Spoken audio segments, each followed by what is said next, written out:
चला तर या वर्षीची गरमी काही माझ्याकडून सहन होत नाहीये आणि एवढी गरमी मी कधी पाहिलेली सुद्धा नाहीये आणि एवढ्या गरमीमध्ये मग काही खावंसं प्यावंसं सुद्धा वाटत नाही आणि स्वयंपाक करायचा तर खूपच कंटाळा येतो. म्हणून मग एवढ्या गरमीमध्ये काहीतरी झटपट बनणारं असावं, जे टेस्टी पण असावं.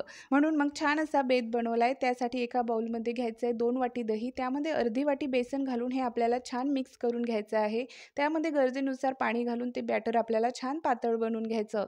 नंतर एका मिक्सरच्या भांड्यामध्ये लसूणच्या पाकळ्या घालायच्या, हिरवी मिरची सोबतच आल्याचा तुकडा घालायचा आहे. थोडंसं जिरं घालायचं, कोथिंबीर घालायची आणि एक वाटण बनवून घ्यायचं.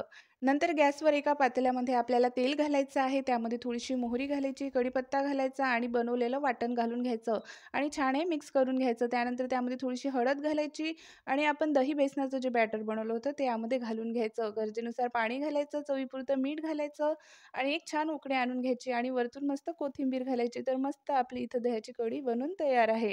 नंतर एका पॅनमध्ये आपल्याला घालायचं आहे तेल. त्यामध्ये थोडीशी मोहरी घालायची, कढीपत्ता घालायचा आणि आवडीनुसार भाज्या घालून घ्यायच्या आहे. ज्यामध्ये मी घातले आहे बारीक कापलेली कोबी, सोबतच कांदा घातला आहे, टोमॅटो घातला आहे आणि बारीक कापलेला बटाटा घातला आहे. सोबतच घालायचं आहे त्यामध्ये हळद आणि लाल तिखट आणि छान हे भाज्या आपल्याला शिजवून घ्यायच्या आहेत. वरतून चवीनुसार मीठ घालायचं आहे आणि आपल्याला 1-2 मिनिट ह्या छान परतून घ्यायच्या.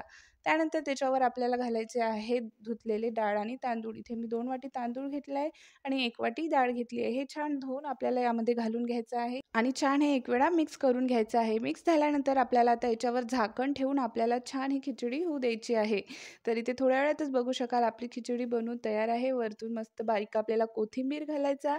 तर इथं बघू शकाल मस्त मऊसूद अशी खिचडी बनवून तयार आहे. सोबतच आपली दह्याची कढीसुद्धा तयार आहे. एका ताटामध्ये सर्व्ह करून घेऊ. तर मस्त असा बेत बनवून तयार झालेला आहे. खिचडीसोबतच मस्त दह्याची कढी. तर कसा वाटला आजचा बेत नक्की कमेंट करून सांगा. आवडल्यास व्हिडिओला लाईक, शेअर, सबस्क्राईब करायला विसरू नका.